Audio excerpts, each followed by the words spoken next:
আর আমি যদি কোনো ভালো কিছু চালু করে যাই, তাহলে যত মানুষ এই ভালো দিয়ে উপকৃত হবে সমস্ত নেকি কিন্তু আমি পাবো ইনশাআল্লাহ। একই সাথে আমি যদি খারাপ কিছু চালু করে যাই, যত মানুষ এই খারাপে ইফেক্টেড হবে সব গুনাহ কিন্তু আমার কাঁধে আসবে। এটা বুঝেই আমাকে কাজ করা উচিত। আল্লাহ পাক আমাদেরকে তৌফিক দান করুন, বলি আমিন। রাসূলুল্লাহ সাল্লাল্লাহু আলাইহি ওয়াসাল্লামের একজন সাহাবী ছিলেন যার নাম উসাইদ রাদিয়াল্লাহু তাআলা আনহু, উসাইদ বিন হুযাইর রাদিয়াল্লাহু তাআলা আনহু।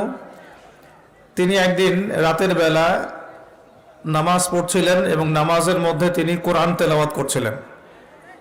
তো কোরআন তেলাওয়াত করতে গিয়ে তিনি সূরাতুল কাহফ তেলাওয়াত করা শুরু করলেন এবং তিনি যখন সূরা কাহফ তেলাওয়াত করছিলেন তখন তার পাশে রাখা তার ঘোড়া, যে বাহন ঘোড়া, এটা লাফালাফি করা শুরু করেছিল এবং তিনি খেয়াল করে দেখলেন যে তার মাথার উপরে সামিয়ানার মতো একখণ্ড মেঘের মতো কিছু একটা তার মাথার উপরে এসে তাকে ছায়া দিচ্ছে বা তাকে ঢেকে রেখেছে। তো যত এটা নিকটবর্তী হচ্ছিল ঘোড়া লাফালাফি তত বেড়ে যাচ্ছিল। পরের দিন তিনি নবী সাল্লাল্লাহু আলাইহি ওয়াসাল্লামকে জিজ্ঞাসা করলেন গত রাতের ঘটনার ব্যাখ্যা কি। নবী করিম সাল্লাল্লাহু আলাইহি ওয়াসাল্লাম বললেন, সূরা কাহফ তেলাওয়াত করার ফলে তোমার উপরে আল্লাহ পাকের পক্ষ থেকে সাকিনা বা রহমত নাজিল হচ্ছিল। যদি তুমি সকাল পর্যন্ত এভাবেই থাকতে, তেলাওয়াত করতেই থাকতে, তাহলে দিনের বেলা মানুষ তাকে দেখতে পেত।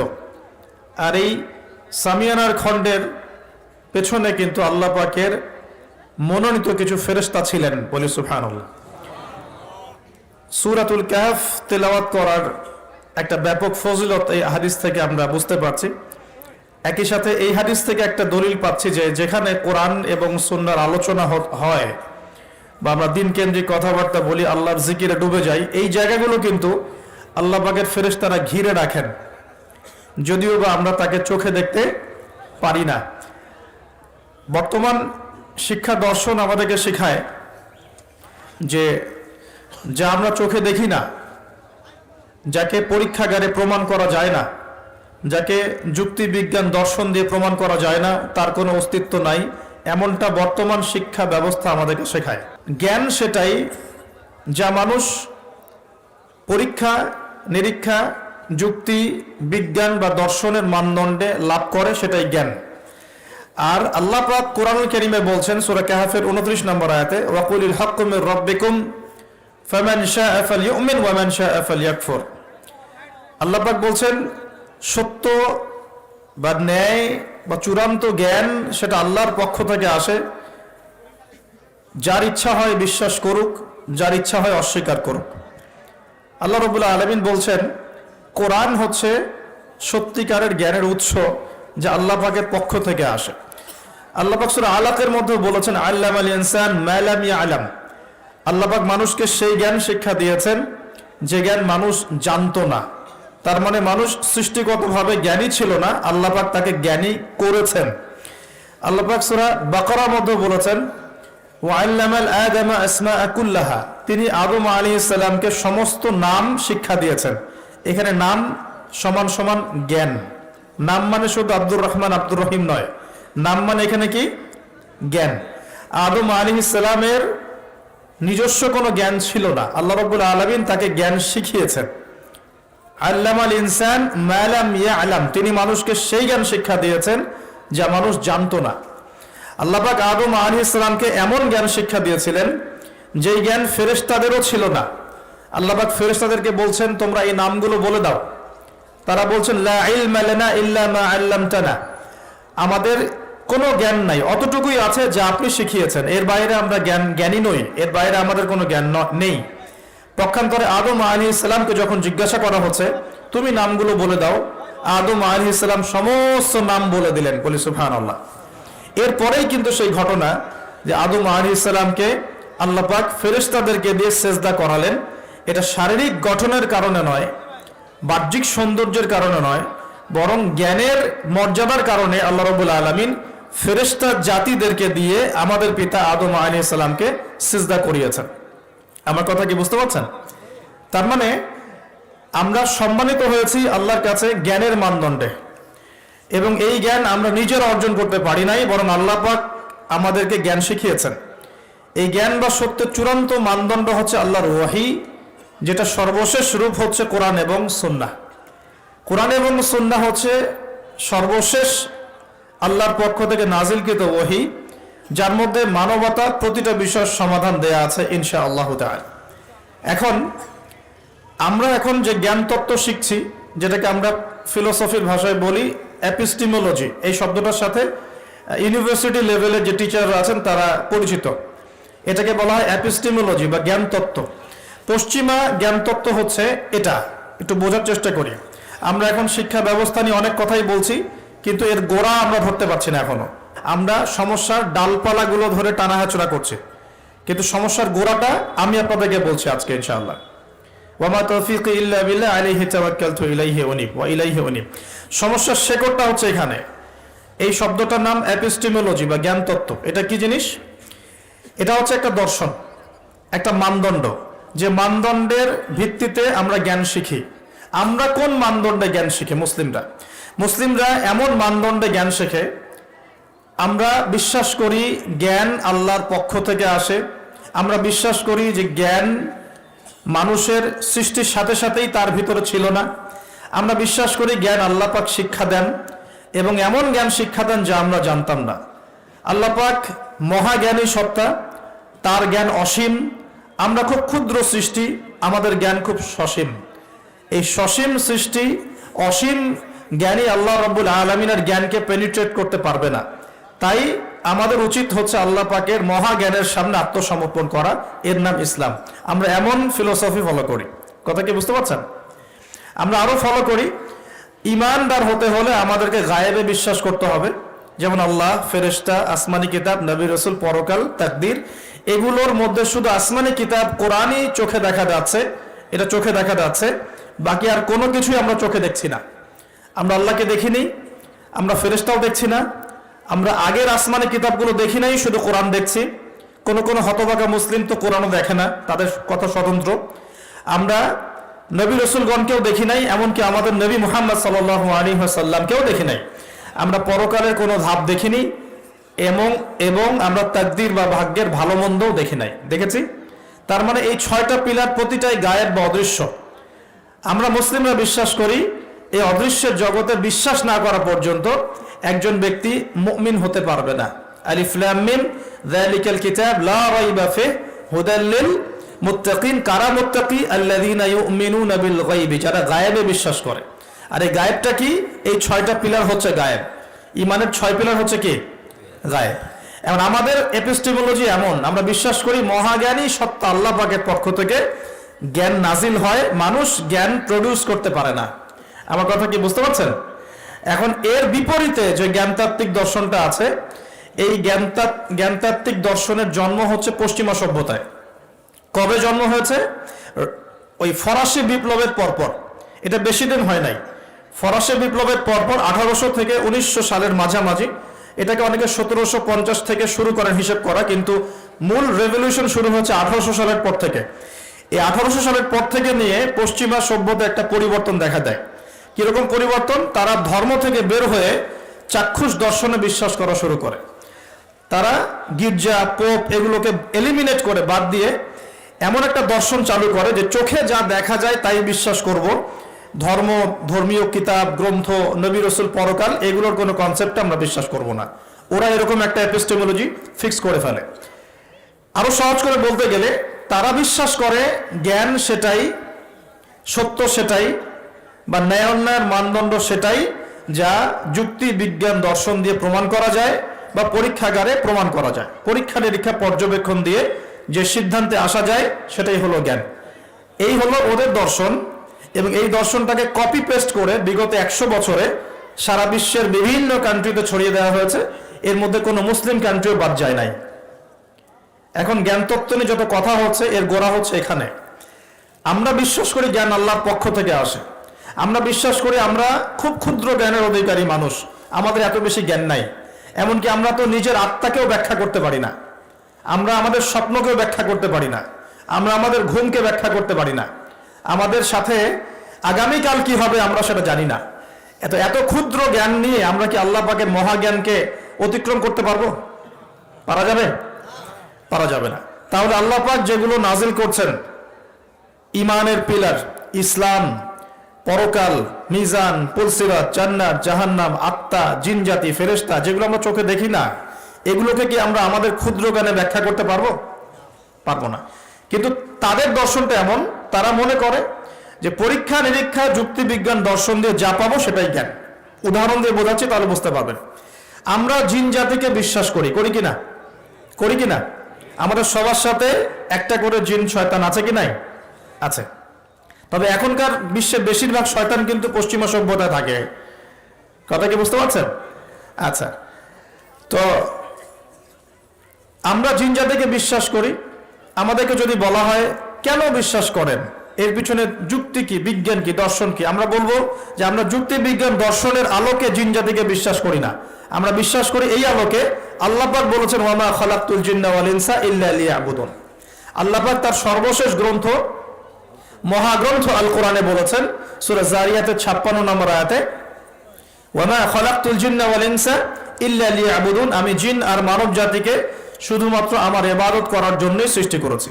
আল্লাহ পাক বলেছেন, আমি বিশ্বাস করি, এটাই আমার দর্শন। কারণ আমার জ্ঞান ক্ষুদ্র, আল্লাহর জ্ঞান অসীম। আমি যা জানি না আল্লাহ পাক সেটা জানেন।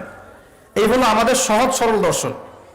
অনেকে দর্শনটাকে বলতে পারে মৌলবাদী দর্শন, অনেকে বলতে পারে এটা হচ্ছে ধর্মান্ধ দর্শন। এই শব্দগুলো কি শোনেন এখন? এই শব্দগুলো এই কারণেই বলা হয় যেহেতু আপনি বলছেন যে আমি আল্লাহর কথা চোখ বন্ধ করে বিশ্বাস করি, এই কারণে তারা আপনাকে বলবে আপনি ধর্মান্ধ। কথাটা কি বুঝতে পারছেন? আর আমরা কোরআন এবং হাদিস ঘাটাঘাটি করে দেখছি, এরকম ধর্মান্ধ না হতে পারলে আপনি মুসলিম হতে পারবেন না। কথা কি বুঝতে পারছেন? আল্লাহ পাক যা বলেছেন চোখ বন্ধ করে বিশ্বাস করার নাম ইসলাম। এখানে প্রশ্ন করলে আপনি কি হয়ে যাবেন? আপনি কিন্তু আল্লাহ দ্রোহী হয়ে যেতে পারেন। এখন পশ্চিমারা বলছে যে জিন জাতিকে তারা বিশ্বাস করে না। কেন বিশ্বাস করে না? কারণ জিনকে আপনি যুক্তি দিয়ে প্রমাণ করতে পারবেন না, বিজ্ঞান দিয়ে এখনো প্রমাণ করতে পারেন নাই, কোনো দর্শন দিয়ে প্রমাণ করতে পারছেন না।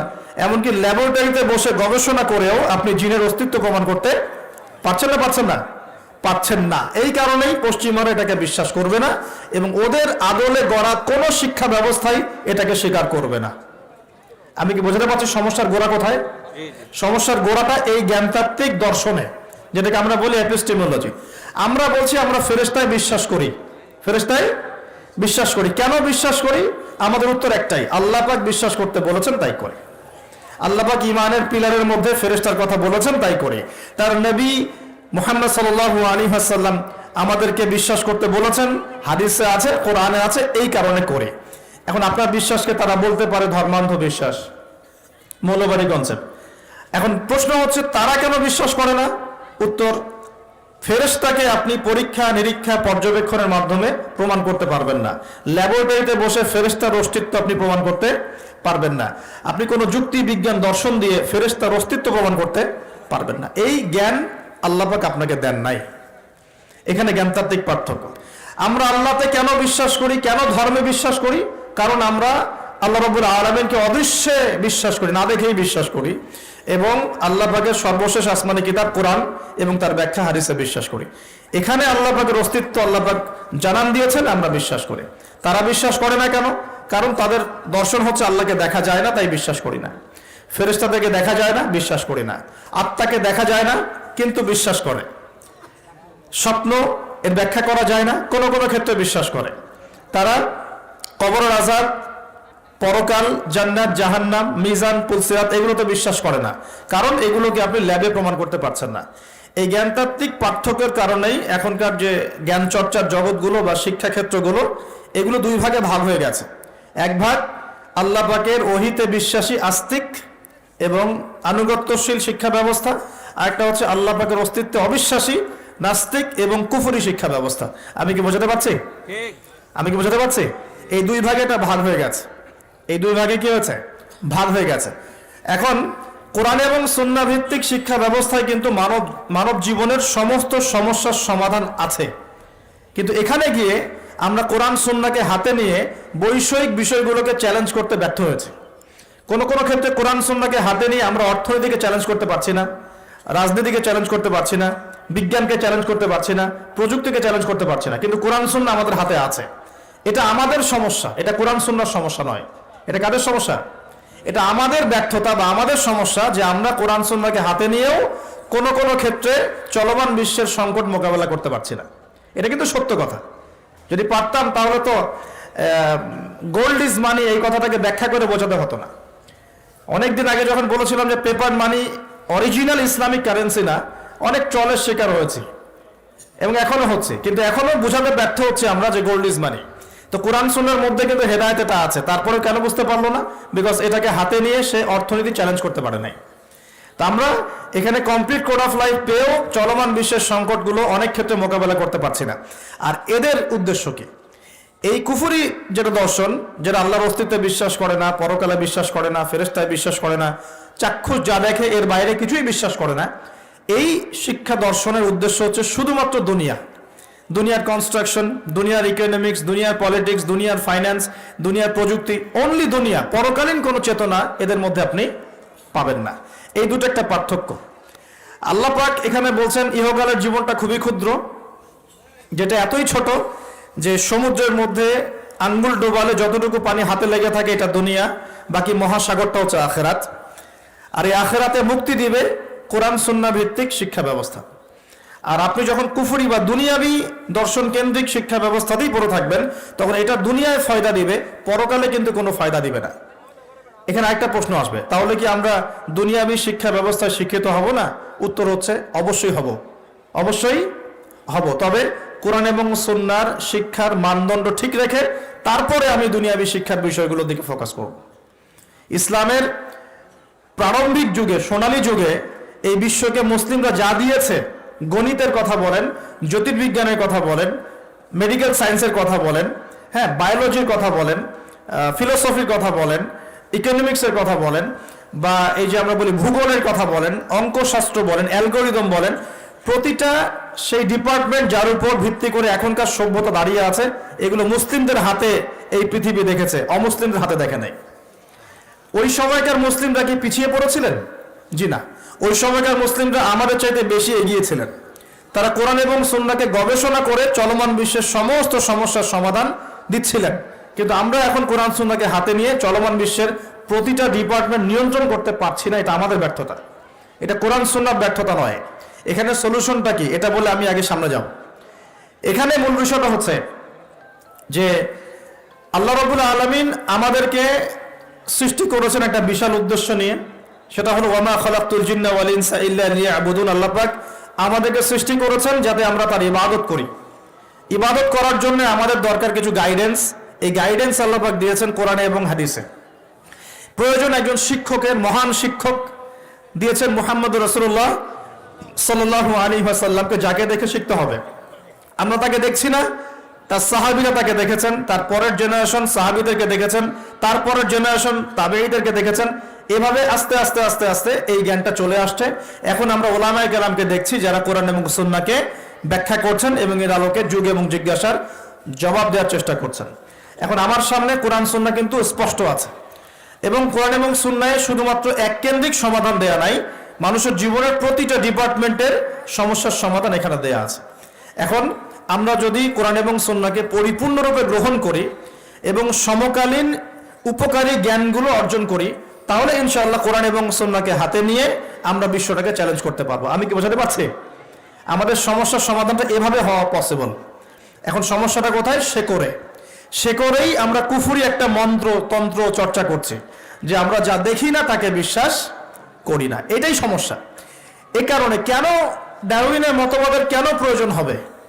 যখন মানুষ জানবে যে তাকে সৃষ্টি করেছেন মহান আল্লাহ রাব্বুল আলামিন, এর উপর সে বিশ্বাসী হবে, তখন কি তার এরকম কোনো মন্ত্রের দরকার আছে? আর যখন একটা জায়গার, একটা এলাকার, একটা দেশের, একটা সমাজের বেশিরভাগ মানুষ আল্লাহ বিশ্বাসী, তখন জোর করে কেন আমি একটা মতবাদ চাপিয়ে বাচ্চাদেরকে পড়াশোনা করাবো? উদ্দেশ্যটা কি? উদ্দেশ্য হচ্ছে একটা সুদূর প্রসারী উদ্দেশ্য, যে আমরা চাচ্ছি আগামী 20 বছর 30 বছরের মধ্যে যেন এমন একটা প্রজন্ম গড়ে ওঠে যারা আল্লাহ থেকে অনেক দূরে চলে যান। এটা উদ্দেশ্য। না হলে আমি কেন এই মতবাদ কচি বাচ্চাদেরকে শেখাতে যাব? কেন শেখাতে যাব? যে মতবাদটা কোরআন সুন্নাহ বিরোধী, একই সাথে বর্তমান আধুনিক বিজ্ঞানও বিরোধী। মেডিকেল সায়েন্সের কোনো ক্লাসিক্যাল বইয়ের মধ্যে, চ্যালেঞ্জ করলাম, মেডিকেল সায়েন্সের কোনো ক্লাসিক্যাল বইয়ের মধ্যে এই মতবাদকে স্বীকৃতি দেওয়া হয় নাই। কোনো মতবাদ, এই মতবাদটাকে না, কোনো ক্লাসিক্যাল বইয়ের মধ্যে আপনি এই মতবাদটাকে পাবেন না যেটাকে স্বীকৃতি দেওয়া হয়েছে। এটা তার একটা থট। বিজ্ঞানে কি হয়, কিছু থটস থাকে, অনুসিদ্ধান্ত, এগুলো গবেষণা করা হয়, আজকে একটা ফলাফল দেওয়া হয়, কালকে আরেকটা ফলাফল দেওয়া হয়। যখন সর্বসম্মতিক্রমে একটা জায়গায় মানুষ আসে তখন সেটাকে ফিক্স করা হয়। এই মতবাদের সর্বসম্মতিক্রমে কেউ কখনো সাইন করে নাই। তাহলে কেন জোর করে আমি বাচ্চাকে শেখাতে যাব যে তোমাদের দাদা বড়দাদারা বানর ছিল? কেন শেখাতে যাব? উদ্দেশ্যটা কি?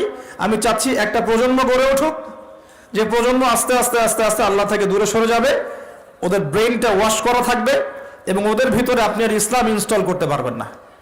অলরেডি বিগত 30 বছর থেকে আমরা একটা প্রজন্ম দেখেছি যেটা এখন বাংলাদেশে বিরাজ করছে, যারা বড় বড় ডিগ্রি নিয়ে এসে কোরআনকে চ্যালেঞ্জ করছে, বড় বড় ডিগ্রি সার্টিফিকেট নিয়ে এসে কোরআনকে চ্যালেঞ্জ করছে, হাদিসকে চ্যালেঞ্জ করছে। কেন চোরের হাত কাটতে হবে প্রশ্ন করছে, কেন পর্দার বিধান ও প্রশ্ন করছে, কেন ইসলামে ব্যভিচার করলে রজম করতে হয়, কেন জেনা করলে শাস্তি দিতে হবে, ঠিক আছে, কেন ইসলামে বহুবিবাহ জায়েজ, কেন আয়েশা রাদিয়াল্লাহু আনহার ওই বয়সে নবীর সাথে বিয়ে হলো, অনেক চ্যালেঞ্জ সে উপস্থাপন করছে কিনা।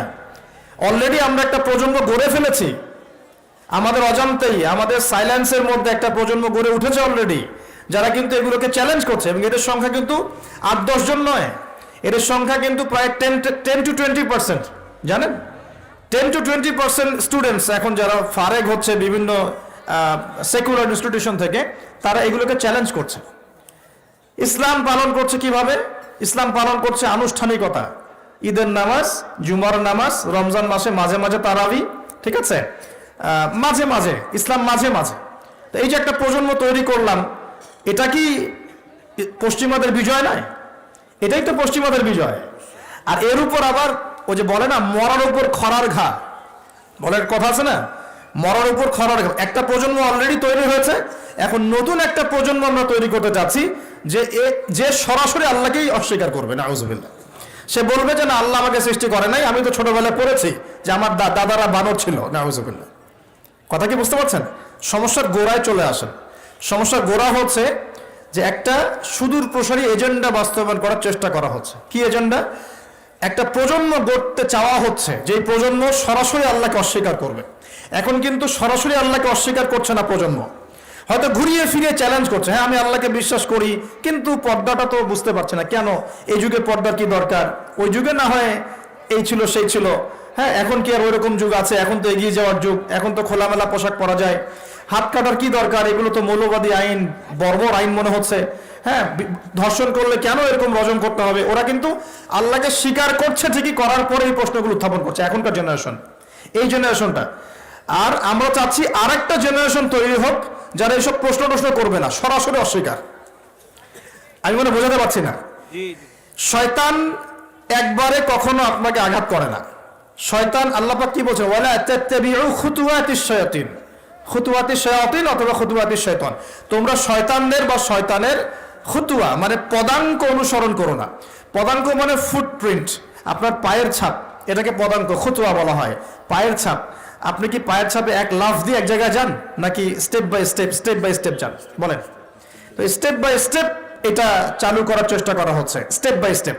প্রথমে একটা প্রজন্ম সরাসরি আসেনি যারা আল্লাহকে অস্বীকার করবে, এসেছে যারা আল্লাহকে স্বীকার করে, স্বীকার করার পরেও চ্যালেঞ্জ করছে, এটা কেন, ওইটা কেন, এটা কেন, ওইটা কেন, এটা ভালো না, ওইটা খারাপ, ইসলামকে মডিফাই করতে হবে, মডারেশন লাগবে, ইসলামের এই অংশটা ভালো, এটা মানবো, এটা খারাপ, এটা মানবো না। ওরা চ্যালেঞ্জ করছে।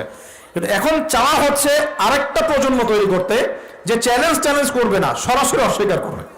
আমি কি বোঝাতে পারছি? এই হলো গোড়ার সমস্যা। এখন আপনি কিভাবে সলভ করবেন এগুলোকে? শুধু একটা ওয়াজ মাহফিলের মঞ্চে বসে কেউ একজন ব্যাখ্যা করলে সমস্যা সলভ হবে না। শুধুমাত্র 2-4 জন আলেম কথা বলবেন, বাকিরা চুপ করে থাকবে, সমস্যা সলভ হবে না। আমরা দেখেও না দেখার ভান করব, শুনেও না শোনার ভান করব, বুঝেও না বোঝার ভান করব, এভাবে সলভ হবে না। আমরা যদি মনে করি যে এগুলো সামান্য বিষয়, বাচ্চা কাচ্চা এগুলো টুকটাক শিখলে কি বা সমস্যা, তাহলে সমস্যা আছে। এবার আসেন, যুবক ভাইদের উপকারে আসবে কিছু কথা বলি, এবং আমাদের ওলামায়ে কেরাম এখানে অনেকে আছেন, তারাও হয়তো বিষয়টার দৃষ্টি দিবেন। এবং এখানে আরো অনেক শিক্ষিত মহল আছেন, আপনারা এই বিষয়গুলো নিয়ে ভাববেন। এটা জাস্ট আমার একটা পরামর্শ, আমার ক্ষুদ্র জ্ঞানে। আর আমি কখনোই বলছি না যে আমার পরামর্শটাকে আপনাকে গ্রহণ করতেই হবে। আপনাকে আমি বাধ্য করতে পারবো না, ফোর্স করতে পারবো না। আমি শুধু দাওয়াত দিতে পারবো, সত্য মিথ্যাটাকে ক্ষুদ্র জ্ঞানে উপস্থাপন করতে পারবো ইনশাআল্লাহ তাআলা। বাকি বিষয়টা আপনার। সলিউশন কিভাবে করবেন দেখুন, এক, সলিউশন সম্ভব ব্যক্তি পর্যায় থেকে, অথবা সামাজিকভাবে, অথবা রাষ্ট্রীয়ভাবে। তিনটা পর্যায়ে, ব্যক্তি পর্যায় থেকে সম্ভব, সামাজিকভাবে সম্ভব, রাষ্ট্রীয় পর্যায়ে সম্ভব। যদি রাষ্ট্রীয় পর্যায় থেকে সদুদ্যোগ থাকে তাহলে তার কোনো প্রয়োজনই নাই উদ্যোগের। যদি রাষ্ট্রীয় পর্যায় থেকে এমন সদুদ্যোগ থাকে যে আমরা এমন শিক্ষা ব্যবস্থা চালু করব ইনশাআল্লাহ, যে শিক্ষা ব্যবস্থায় আমার সন্তান হাফেজও হবে, ডক্টরও হবে, আমার সন্তান আলেমও হবে, মুফতিও হবে, পাইলটও হবে, আমার সন্তান আর্মি অফিসারও হবে, আমার সন্তান হাফেজও হবে, সে মুফতিও হতে পারবে, আমার সন্তান ইমামতি করার যোগ্যতা অর্জন করবে, পাশাপাশি রাজনীতিও বুঝবে, অর্থনীতিও বুঝবে। এরকম যদি কোনো সিস্টেম আমরা চাই, এরকম স্বপ্ন দেখতে পারি যে আমরা সবাইকে এমন শিক্ষায় শিক্ষিত করব যে উভমুখী শিক্ষায় হারমোনিয়াসলি কম্বাইন্ড হবে, মানে আমরা একমুখী চিন্তা করব না, আমরা উপকারী সব জ্ঞানগুলোকে একত্রিত করে একটা কনস্ট্রাকটিভ সিলেবাস লঞ্চ করব। যে এমন চিন্তা থাকতো বা থাকে উপর থেকে, তাহলে তো আমাদের ভাবার কোনো প্রয়োজনই নাই। কিরকম হবে তাহলে ফলাফল? মনে করেন আমার ছেলে ক্লাস 1 থেকে নিয়ে ক্লাস 10 পর্যন্ত পড়েছে, এবং এখানে সে ইংরেজি পড়েছে, বাংলা পড়েছে, মুক্তিযুদ্ধ পড়েছে, হ্যাঁ, দেশের ঐতিহ্য জেনেছে, ইতিহাস পড়েছে, আইসিটি পড়েছে, সব কিছুই পড়েছে মাশাআল্লাহ। পাশাপাশি সে এই 10 বছরে 10 পারা কোরআন হিফজ করতে পারবে, এই 10 বছরে মিনিমাম সে 1000 হাদিস পড়তে পারবে, এই 10 বছরে সে আকীদার বইগুলো পড়তে পারবে, ফিকহের প্রামাণ্য বইগুলো পড়তে পারবে, সে আরবি ল্যাঙ্গুয়েজ শিখবে, এবারত পড়ার যোগ্যতা অর্জন করবে। ফিউচার যখন বড় লেভেলে সে যাবে তখন সে তার লাইফটাকে ভাগ করে নেবে ঠিকই, কিন্তু ইসলামের ভিত্তির জ্ঞানটা তার মধ্যে থেকে যাবে। আমি মনে বুঝাতে পারছি না? সলভ কিভাবে করতে পারেন? উপর লেভেল থেকে হলে তো কোনো কথাই নাই, যদি সদুদ্যোগ থাকে। কি রকম সদুদ্যোগ? আমি একটা পরামর্শ দিচ্ছি যে আমরা আমাদের বাচ্চাদেরকে বাংলা শেখাবো, আরবি শেখাবো, ম্যাথ শেখাবো, সবই শেখাবো ফ্রম ডে 1, প্লে গ্রুপ থেকে শুরু করে। কিন্তু একই সাথে আমরা কোরআন শেখাবো, একই সাথে আমরা নবী সাল্লাল্লাহু আলাইহি ওয়াসাল্লামের সুন্নত শেখাবো, একই সাথে আমরা নামাজ শেখাবো, ইসলামিক নীতি নৈতিকতা শেখাবো, আমরা দেশপ্রেম শেখাবো, আমরা কালচার শেখাবো, কিভাবে সভ্য হতে হয় শেখাবো, কিভাবে ভালো করে কথা বলতে হয় শেখাবো, কিভাবে সামাজিক হতে হয় শেখাবো, কিভাবে শরীর চর্চা করতে হয় শেখাবো, কিভাবে ভালো খেতে হয় শেখাবো। ওকে ছোটবেলা থেকে গড়া সম্ভব কিনা? এটা কি পসিবল না ইম্পসিবল? এই স্বপ্নটা দেখা কি যৌক্তিক না অযৌক্তিক? এই স্বপ্নটাকে বাস্তবায়ন করা সম্ভব না অসম্ভব? কি মনে হয় আপনাদের? 1 বছরের মধ্যে সম্ভব, ওনলি 1 বছরের মধ্যে, 1 বছরের মধ্যে এরকম সিস্টেম লঞ্চ করা সম্ভব ইনশাআল্লাহ তাআলা। আমি গর্ব করে বলছি না, 3 ঘন্টার মধ্যে প্লে থেকে নিয়ে আপনাকে আমি 5 পর্যন্ত এই 7টা-8টা ক্লাসের জেনারেল এবং ইসলামিক সিলেবাস একত্রিত করে আপনাকে একটা লঞ্চ করে দিতে পারবো ইনশাআল্লাহ। 3 ঘন্টা সময় লাগবে ইনশাআল্লাহ তাআলা, উইদিন 3 আওয়ার্স। এই 3 ঘন্টার মধ্যে প্রতিটা ক্লাসের মধ্যে তারা ইংলিশ মিডিয়াম ব্যাকগ্রাউন্ডের ইংরেজি শিখবে, বাংলা মিডিয়াম ব্যাকগ্রাউন্ডের বেঙ্গলি শিখবে, তারা ম্যাথামেটিক্স তো শিখবেই, আইসিটি বা যে তথ্য প্রযুক্তি বলেন, সাধারণ জ্ঞান, এগুলো শিখবে। পাশাপাশি ইসলামিক সিলেবাসে অ্যারাবিক, কোরআনের প্রারম্ভিক জ্ঞান, নবীর সুন্নত, আদব কায়দা, নীতি নৈতিকতা, নামাজ পড়া, ওযু করা, এই পুরো জিনিসটাকে সিলেবাস ওয়াইজ ফর্ম করা সম্ভব। 3 ঘন্টা লাগবে আবার ইনশাআল্লাহ, 3 ঘন্টা লাগবে। এটা 1 বছরের মধ্যে সম্ভব, পুরো শিক্ষা ক্ষেত্র ঢেলে সাজানো। 1 বছর সময় লাগবে না ইনশাআল্লাহ তাআলা, বিশ্বাস করেন। এটা স্বপ্ন না, এটা বাস্তব। আজকে স্বপ্ন দেখছি, ইনশাআল্লাহ একদিন বাংলার মাটিতে বাস্তব হবে ইনশাআল্লাহ তাআলা। যদি উপর থেকে সদুদ্যোগ থাকে তাহলে কোনো কথাই ছিল না, কিন্তু উপরে তো চাপ দেওয়ার মতো ক্ষমতা আমাদের কাছে আছে। আমরা উপরে দাওয়াত পেশ করতে পারি যে দেখুন, আমরা সবাই মুসলিম, আমাদের সবার সন্তান আমাদের সন্তান, আমরা সবাই বাঙালি, এই দেশটা আমাদের, এই জাতি আমাদের। আমরা কখনোই চাইবো না আমাদের সন্তানরা নষ্ট হয়ে যাক, আমরা চাইবো না আমাদের সন্তানরা শিখুক বানর থেকে আমরা হয়েছি, আমরা চাইবো না আমাদের সন্তানরা ভুল ইতিহাস শিখুক, আমরা চাইবো না আমাদের সন্তানরা সমকামিতা শিখুক, আমরা চাইবো। আমরা কখনোই চাইবো না আমাদের সন্তানরা জেনা করা শিখুক, নগ্নতা শিখুক, এগুলো আমরা চাইবো না। এগুলো কারা চায়? যারা এই জাতিটাকে ধ্বংস করতে চায়, এরা চায় এটা। আমি যদি সত্যিকার অর্থেই জাতির কল্যাণকামী হয়ে থাকি, আমাকে সবার জন্য ভাবতে হবে। তো এরকম যদি এডুকেশন প্যাটার্নটাকে একটু ঢেলে সাজানো যায়, এটাকে শেকড় থেকে উপরে ফেলার প্রয়োজন হবে না, একটু ঢেলে সাজাতে হবে। খালি ইসলামিক এডুকেশন এবং জেনারেল এডুকেশনটাকে জাস্ট কম্বিনেশন দরকার, একটা সুন্দর কম্বিনেশন। তখন দেখবেন আপনি বিসিএস ক্যাডারও হয়েছেন, এদিকে আপনি ইনশাআল্লাহ তাআলা ইনশাআল্লাহ হাফেজও হতে পারবেন, কোরআন বুঝতেও পারবেন, ইমামতিও করতে পারবেন, আপনি দাওয়ার কাজও করতে পারবেন ইনশাআল্লাহ। আমরা অনেক মুসলিম কান্ট্রিতে দেখেছি পাইলট যারা প্লেন এয়ারক্রাফট চালায়, অনেক পাইলট হাফেজ, অনেক ডক্টর তারা মুফতি, অনেক ইঞ্জিনিয়ার তারা মাশাআল্লাহ এদিকে ইফতাও কমপ্লিট করে ফেলেছেন। এরকমও পড়াশোনার সিস্টেম আছে, একটু খোঁজ নিয়ে দেখেন, মালয়েশিয়ায় দেখেন, মদিনায় দেখেন, সৌদিতে দেখেন, মিশরে দেখেন, দেখবেন এরকম সিস্টেম দিয়েছে তারা। General education Islamic education combination করে এমন একটা প্রজন্ম দাঁড় করিয়েছে যে যারা জেনারেল শিক্ষিত মাশাআল্লাহ তারাও ইসলামের প্রতি সুধারণা রাখে, নামাজ পড়ে, কোরআন তেলাওয়াত করে, আর কিছু করুক না করুক দিন ইসলামের বেসিক জিনিস পালন করে। এটা কি ভালো না? এতে করে কি একটা জাতির মানে যারা জনগণ তারা কি সুনাগরিক হবে না? এতে দেশের কল্যাণ না? এটা কি দেশের সম্পদ না? অ্যাসেট। অনেক বিজ্ঞানী আছে মুসলিম কান্ট্রির মধ্যে যারা হাফেজে কোরআন, যারা হাদিসের মুহাদ্দিস, তারা ইফতা করেছেন, দাওরা দিয়েছেন, মানে বড় বড় লেভেলে গিয়েছেন, পিএইচডি করেছেন, এমবিএ করেছেন, এদিকে এমফিল করেছেন, কিন্তু এদিকে আবার সায়েন্টিস্ট, এদিকে আবার মেডিকেল সায়েন্সে আছেন, এদিকে ইঞ্জিনিয়ারিং আছেন, এদিকে পাইলট, এদিকে আর্মি অফিসার, এরকম বহু মানুষ আছে। এটাই শিক্ষা। শিক্ষা মানে কম্বিনেশন। আমরা এখন এটাকে টুকরা টুকরা করে বিভক্ত করে ফেলছি। কিরকম করে? যেমন করে আমরা মুসলিম উম্মাহকে এখন দলে দলে ভাগ করেছি, এইভাবে, ঠিক এইভাবেই আমরা শিক্ষাটাকে বিভক্ত করে রেখে দিয়েছি। হ্যাঁ, একটা লেভেলে যাওয়ার পরে মানুষ তার ক্ষেত্র বেছে নিবে, সেটা আলাদা। সেটা কমসে কম অনার্স লেভেলের পরে গিয়ে, তারপরে আপনি ডিফারেন্ট সেক্টর চালু করতে পারেন। যে আমি অনার্স পর্যন্ত এগুলো কম্বিনেশনে পড়েছি, এখন আমি পিএইচডি করছি ইকোনমিক্সে, এখন পিএইচডি করছি আমি পলিটিক্যাল সায়েন্সে, ইন্টারন্যাশনাল রিলেশনশিপসে, আমি ইত্যাদি ইত্যাদি। এটা সম্ভব। যদি এখন প্রশ্ন ওঠে যে উপর থেকে তো কোনো উদ্যোগ যদি না থাকে, তাহলে আপনি কি করবেন? এভাবেই ছেড়ে দিবেন আপনার প্রজন্মকে? তাহলে দ্বিতীয় ক্ষেত্রটা হচ্ছে সামাজিকভাবে কিছু উদ্যোগ নিতে হবে। সামাজিকভাবে উদ্যোগ কেমন? দুটো অপশন হতে পারে আমার পরামর্শ। এক, যে ইনস্টিটিউশনগুলো আমরা করেছি, অনেক মাদ্রাসা করেছেন আলহামদুলিল্লাহ, অনেক স্কুল করছেন কিনা? মাদ্রাসা করছেন, স্কুল করছেন, কেউ কলেজ করছেন, কেউ মক্তব চালু করছেন, অনেকভাবে আপনারা কাজ করার চেষ্টা করছেন, ঠিক আছে। যেগুলো গড়ে তুলেছেন অলরেডি, এগুলোর মধ্যে সিলেবাসে পরিবর্তন নিয়ে আসার চেষ্টা করুন। সিলেবাসে কম্বাইন্ড এডুকেশন নিয়ে আসার চেষ্টা করুন। এখানে জেনারেলকে বাদ দিয়ে শুধু ইসলামিক পড়লেও যেমন বিশ্বকে চ্যালেঞ্জ করা যাচ্ছে না, একইভাবে শুধুমাত্র ইসলামিকটা পড়ে জেনারেলটাকে আলাদা করে ফেললেও কিন্তু আমাদেরকে বিশ্ববাসী মূল্যায়ন করছে না। কথা কি বুঝতে পারছেন? দুটোর মধ্যে সমন্বয় দরকার। আর এই সমন্বয় করলে আমরা কিন্তু ফাসেক হয়ে যাব না। অঙ্ক কোনো অনইসলামিক সাবজেক্ট নয়, ইংরেজি কোনো অনইসলামিক সাবজেক্ট নয়, বিজ্ঞান কোনো অনইসলামিক সাবজেক্ট নয়, চিকিৎসা শাস্ত্র কোনো অনইসলামিক সাবজেক্ট নয়, ইঞ্জিনিয়ারিং কোনো অনইসলামিক সাবজেক্ট নয়।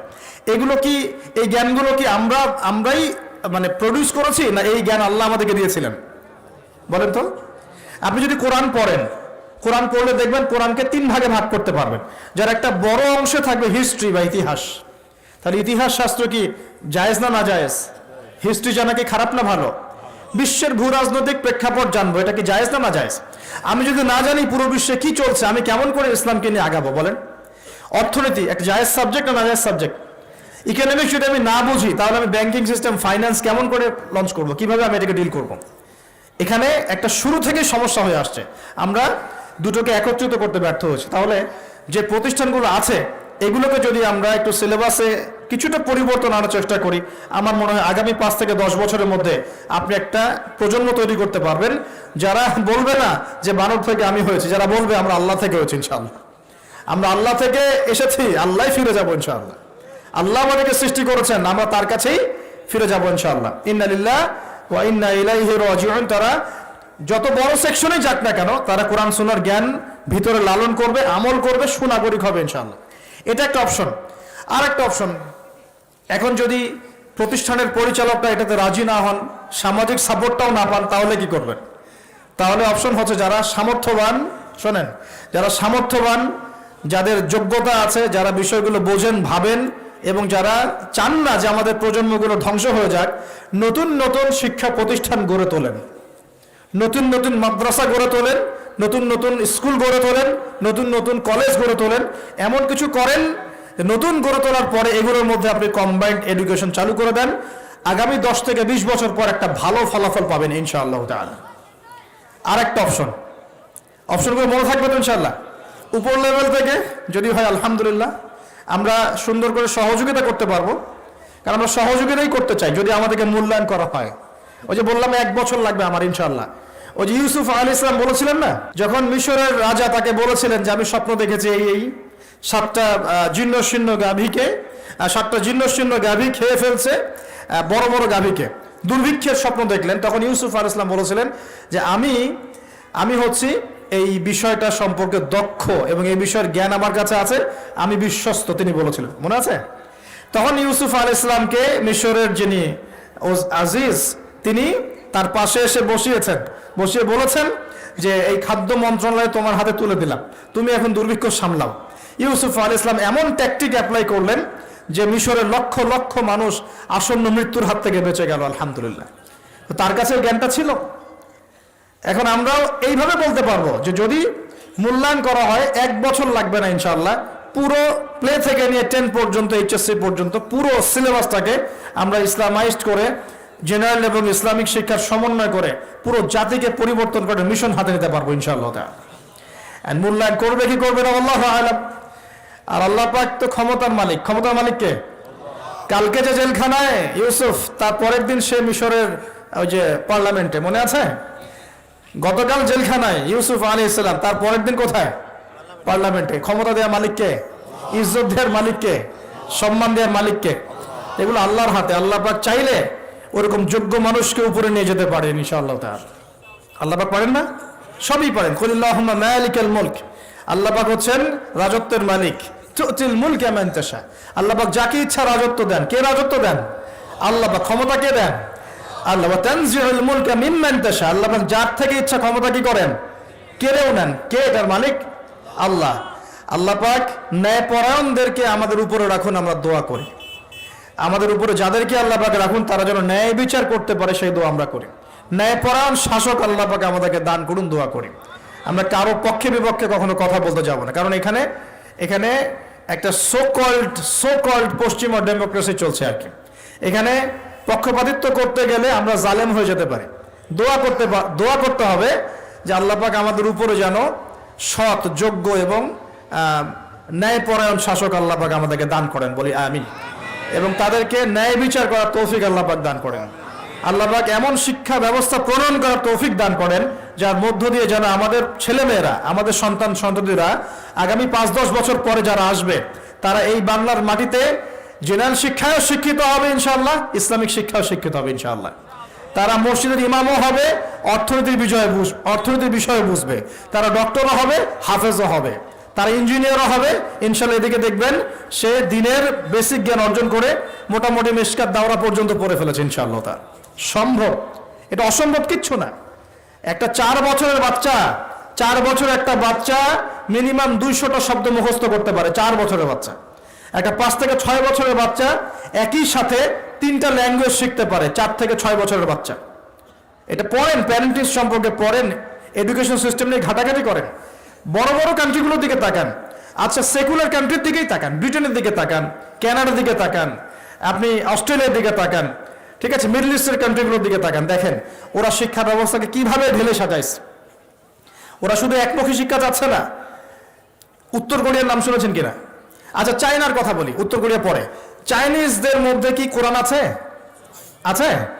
তাহলে সারা বিশ্বের ব্যবসা এবং টেকনোলজি, প্রযুক্তি, হ্যাঁ, এই যে ইলেকট্রনিক ডিভাইসগুলো সবকিছু ওদের নিয়ন্ত্রণে কেমন করে? পরিশ্রম। কারণটা কি? পরিশ্রম, জ্ঞান, ওই সেকশনে তারা যোগ্যতা অর্জন করেছে। এখন যদি চায়নার মানুষরা, আল্লাহ কবুল করে, যদি চায়নার মানুষরা দেখা যায় যে আগামী 10-20 বছর পর এরা বেশিরভাগই মুসলিম হয়ে গেল, কথার কথা, তাহলে ওদের ওই জ্ঞানটা, বৈষয়িক সেই জ্ঞানটা আর ইসলামিক এই ইমান যখন একত্রিত হবে, ওরা শক্তিশালী হবে না? ওরা কিন্তু তখন বেশি শক্তিশালী হবে। কথা কি বুঝতে পারছেন? মনে করেন উত্তর কোরিয়া, ওরা এখন খালি পারমাণবিক মিসাইল বানায়, খেয়াল করছেন কি? ওটা দিয়ে আমেরিকাকে ভয় দেখায়। তো আল্লাহ যদি কবুল করেন, ওরা যদি বেশিরভাগ মানুষ আগামী 20 বছর পর মুসলিম হয়ে যায়, ওরা শক্তিশালী হবে না আমরা? এটা বুঝতে হবে যে মানুষের জ্ঞানকে অবমূল্যায়ন করা যাবে না। ওই জ্ঞান ঠিক আছে, এর মধ্যে ইসলামিক জ্ঞানটাকে ইনজেক্ট করলে একটা ভালো প্রজন্ম আপনি তৈরি করতে পারবেন ইনশাআল্লাহ। এটাই আমাদের উদ্দেশ্য, এটাই আজকের কথা বলার মূল উদ্দেশ্য। আল্লাহ পাক আমাদেরকে বোঝার তৌফিক দান করুন। ইসলামিক জ্ঞানটাকে সর্ব জায়গায় সর্বমহলে ইনজেক্ট করার চেষ্টা করতে হবে। আল্লাহ পাক আমাদের সবাইকে এই কথাগুলো বোঝার তৌফিক দান করুন। এবং এতে কোনো ক্ষতি নাই, এতে আমাদের লাভ, আমাদের পরিবারের লাভ, আমাদের সন্তানদের লাভ, এবং পরের প্রজন্ম যেটা আসবে ওরা আমার জন্য দোয়া করবে ইনশাআল্লাহ। বলবে যে আল্লাহর সৌভাগ্য যে আমরা আমাদের উপরে এমন মানুষদেরকে পেয়েছিলাম যারা ইসলামকে ধ্বংস করে নাই, ইসলামের বিজয়ে অগ্রণী ভূমিকা পালন করেছে, আলহামদুলিল্লাহ। অন্যথায় কি হবে? অন্যথায় দেখেন কি হয়। আমরা এখন পেপার পত্রিকা খুললে, একটু মনোযোগ দেন, পেপার পত্রিকা খুললে আমরা কি দেখি? আমরা দেখি 10টা ধর্ষণ, 20টা রেপ, এখানে অমুক অ্যাক্সিডেন্ট হয়েছে, ওখানে 10 জন মারা গেছে, ওখানে 20 জন। আমরা অনেক ব্যাড নিউজ দেখি, এবং নিউজগুলো দেখে দেখে কিন্তু আমাদের মধ্যে এখন আর খুব একটা ভাবান্তর দেখা যায় না। 10টা রেপ হতেই পারে, একটা মেয়েকে ধর্ষণ করেছে হতেই পারে, হ্যাঁ ওখানে 10 জন অ্যাক্সিডেন্ট করে মারা গেছে হতেই পারে, এখানে করাপশন হতেই পারে। আমরা যেন নিউট্রালাইজ হয়ে গেছি, মানে আমরা এটাকে স্বাভাবিকীকরণে নিয়ে আসছি, স্বাভাবিকীকরণ। তাহলে যদি এখন এরকম করেই বিকৃত শিক্ষা পদ্ধতি চালু করা হয় বা এইভাবে আমাদের সন্তানরা শিখতে থাকে, তাহলে আস্তে আস্তে আস্তে আস্তে ইসলামহীনতাটাকেও নিউট্রালাইজেশন বা স্বাভাবিকীকরণ করা হবে। এটা কি বুঝতে পারছেন? এই হলো পরের ফলাফল যদি এখন সতর্ক না হয়। প্রিয় ভাইরা, আর দুটো অপশন আমি বলছি, এটা আমার পরামর্শ। এখন যারা আরবি লাইনে পড়ে ফেলেছেন, মাশাআল্লাহ অনেক দূর পর্যন্ত চলে আসছেন, কিন্তু বৈষয়িক জ্ঞান অর্জন করেন নাই, তাদের কি হবে? আর যারা জেনারেল লাইনে পড়ে ফেলেছেন কিন্তু ইসলামিক জ্ঞান অর্জন করেন নাই, তাদের কি হবে? যারা জেনারেল লাইনে 20 বছর পড়েছেন, এখন কি আপনি আবার মাদ্রাসায় ভর্তি হতে পারবেন? যারা মাদ্রাসায় মাশাআল্লাহ অনেকদিন পড়েছেন, এখন কি আপনি সমকালীন বিষয়গুলো শেখার জন্য নতুন করে ইউনিভার্সিটিতে ভর্তি হতে পারবেন? সম্ভব? তাহলে এখন আমাকে উত্তর দেন, এই যে কোটি কোটি জেনারেল শিক্ষিত ছেলে পেলে, তারা কি তাহলে ইসলামের জন্য কাজ করবে না? তারা কি ইসলামে জ্ঞান অর্জন করার অধিকার রাখে না? তারা কোরআন শিখবে না? হাদিস শিখবে না? তারা দাওয়াতি কাজ করবে না? তারা কি উম্মাকে নেতৃত্ব দেওয়ার জন্য ভূমিকা রাখবে কি রাখবে না? তাদের সংখ্যা কিন্তু মাদ্রাসা পড়ুয়া ভাইদের চেয়ে বেশি। বেশি না কম? বেশি, তাদের সংখ্যাই বেশি। ইউনিভার্সিটির সংখ্যা বেশি না মাদ্রাসার? ইউনিভার্সিটি এবং জেনারেল শিক্ষিত ছেলে পেলেদের সংখ্যা পরিসংখ্যান বেশি না অ্যারাবিক লাইনের? বলেন। আসলে কিন্তু জেনারেল লাইনে যারা পড়ছে তাদের সংখ্যা বেশি। সংখ্যা বেশি না? সংখ্যা বেশি। অ্যারাবিক সেকশনে যারা পড়ছে তাদের সংখ্যা কম। তাহলে হিউজ অ্যামাউন্ট অফ পপুলেশন আমাদের, এদেরকে অ্যাভয়েড করে কি আমরা একা একা ইসলামের কাজ করতে পারবো না? ওদেরকে ইনভলভ করতে হবে। ওদেরকে ইনভলভ করতে গেলে ওদেরকে শিক্ষিত বানাবো কিভাবে? এখন ওদেরকে ইসলাম শেখাবো কিভাবে? কি অপশন, কি ফিকির? তাবলিগ জামাতে যাচ্ছে, কিছু মানুষ শিখছে বুঝলাম, কিন্তু এখানে কি উপরের লেভেল পর্যন্ত দাওরা ইফতা দেওয়া পর্যন্ত কি সুযোগ আছে? বেসিক জিনিস আপনি শিখবেন, ইবাদত করবেন, ওলামায়ে কেরামের সোহবতে থাকবেন, ওকে অলরাইট, কোনো সমস্যা নেই। কিন্তু ওদেরকে যদি আমরা দায়ী বানাতে চাই, ওদেরকে যদি আমরা এখন হাফেজ বানাতে চাই, ওদেরকে যদি আমরা মুফতি বানাতে চাই, তাহলে কি পদক্ষেপ কি? কোনো ফিকির, কোনো চিন্তা? কে ভাববে এগুলো নিয়ে? কি করতে হবে? ওদেরকে মিনিমাম 3 থেকে 4 বছর বা 5 বছরের শর্ট কোর্সের আওতায় নিয়ে আসার চেষ্টা করতে হবে। মিনিমাম 4 থেকে 5 বছর। আপনারা ভাবেন 5 বছরের জন্য এমন সিলেবাস ফর্ম করেন যাতে একজন জেনারেল শিক্ষিত ভাই 5টা বছর যদি শ্রম দেয়, সেজন্য আবার মৌলানার টাইটেল পাওয়ার যোগ্যতা অর্জন করতে পারে, বা এই পড়াশোনার কিছুটা হলেও সে কভার করতে পারে। এই পদ্ধতি তো আপনাদেরকে চালু করতে হবে। এখন এক্সাম্পল দিচ্ছি, মনে করেন এই যে ভাই বসে আছে, তার নাম আব্দুল্লাহ। আব্দুল্লাহ ভাই অনার্স করেছে মনে করেন কেমিস্ট্রিতে, মাস্টার্স করেছে কেমিস্ট্রিতে, রসায়নে। সে মাশাআল্লাহ কেমিস্ট হচ্ছে এবং সে তার এই যোগ্যতা দিয়ে দেশের খেদমত করছে, আলহামদুলিল্লাহ, চাকরি করছে।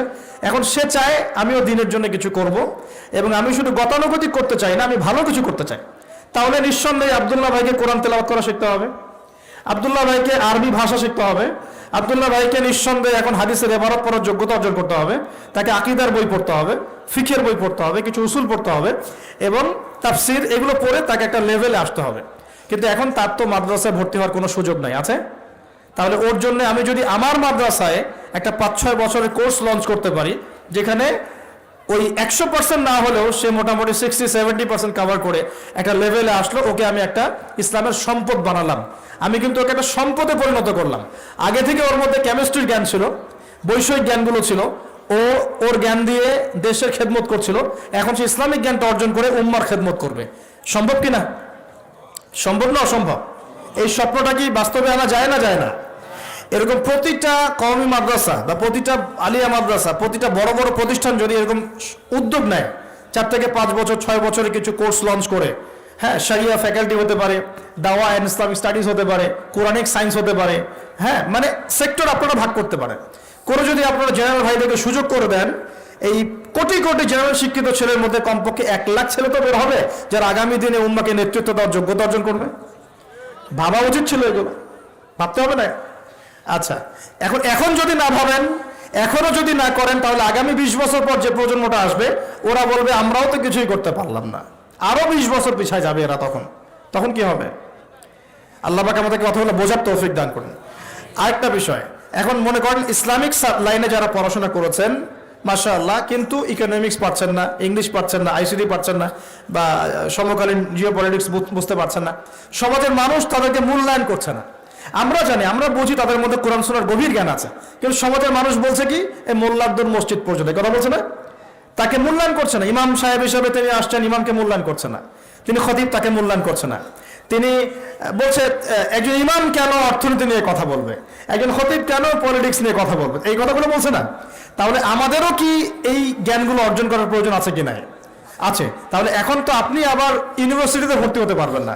তাহলে ইউনিভার্সিটিগুলোর মধ্যে যদি আমরা ওলামায়ে কেরামদের জন্য, বা ওলামায়ে কেরাম বলছি না, মানে মাদ্রাসা ব্যাকগ্রাউন্ডের যারা স্টুডেন্ট, তাদের জন্য যদি আমরা এরকম করে কোনো শর্ট কোর্স লঞ্চ করতে পারতাম, সেকশন ভাগ করে করে পড়াতে পারতাম, তাহলে কিন্তু ওরাও আগামী দিনে দেশের অ্যাসেট বা সম্পদে পরিণত হতো। এখানে একটা মেরুকরণ দেখতে পাচ্ছেন কি? এই মেরুকরণটাকে দূর করাটাই হচ্ছে এখনকার বিশ্বের চ্যালেঞ্জ। এই মেরুকরণ শিক্ষার, এই জ্ঞানতাত্ত্বিক এপিস্টেমোলজিক্যাল মেরুকরণ দূর করাটাই আগামীর বাংলাদেশের চ্যালেঞ্জ হবে। এই চ্যালেঞ্জ মোকাবেলা করার জন্য আমাদের জাতি প্রস্তুত আছে কি? আমরা প্রস্তুত আছি? আমাদের কিছু করণীয় আছে? আমি কি অল্প সময়ের মধ্যে ভাঙাচোরা কিছু ব্যাখ্যা করতে পারলাম যে সমস্যাগুলো কোথায়, সলিউশনগুলো কিভাবে হতে পারে? আল্লাহ পাক আমাদের সবাইকে কথাগুলো বোঝার তৌফিক দান করুন। এখন আমার প্রশ্ন যে আমরা কি চাই যে আমাদের পরবর্তী প্রজন্ম জ্ঞানতাত্ত্বিক এই মেরুকরণের অতল তলে হারিয়ে যাক? এটা কি আমরা চাই? নাকি আমরা চাই আমাদের পরবর্তী প্রজন্ম কোরআন সুন্নাহর জ্ঞানের পাশাপাশি সমসাময়িক জ্ঞানগুলো নিয়ে কোরআন সুন্নাহর ঈমান এবং চেতনা বুকে ধারণ করে আগামী বিশ্বের সমস্ত সমস্যাগুলোকে ফেস করুক? কোনটা চাই? নিঃসন্দেহে 2 নম্বরটাই আপনি চাচ্ছেন। যদি চান, তাহলে প্রথমত প্রয়োজন সামাজিক উদ্যোগ, প্রথমত প্রয়োজন সচেতনতা এবং এটার বেশি প্রচার, প্রথমত প্রয়োজন আমাদের ইচ্ছা শক্তি, আমাদের অর্থনৈতিক কুরবানি, আমাদের জায়গার কুরবানি, আমাদের শ্রম, আমাদের দাওয়াত, এবং উপর লেভেল পর্যন্ত এই মেসেজটা পৌঁছানো যে আসুন আমরা পরবর্তী প্রজন্মকে ইসলামিক শিক্ষার আদলে জেনারেল শিক্ষায় শিক্ষিত করি। আল্লাহ পাক আমাদেরকে তৌফিক এনায়েত করুন। একটা আলোকিত প্রজন্ম আমাদের অঙ্গীকার হোক, আমরা এই প্রত্যয় ব্যক্ত করি। আল্লাহ পাক আমাদের সবাইকে তৌফিক দান করুন।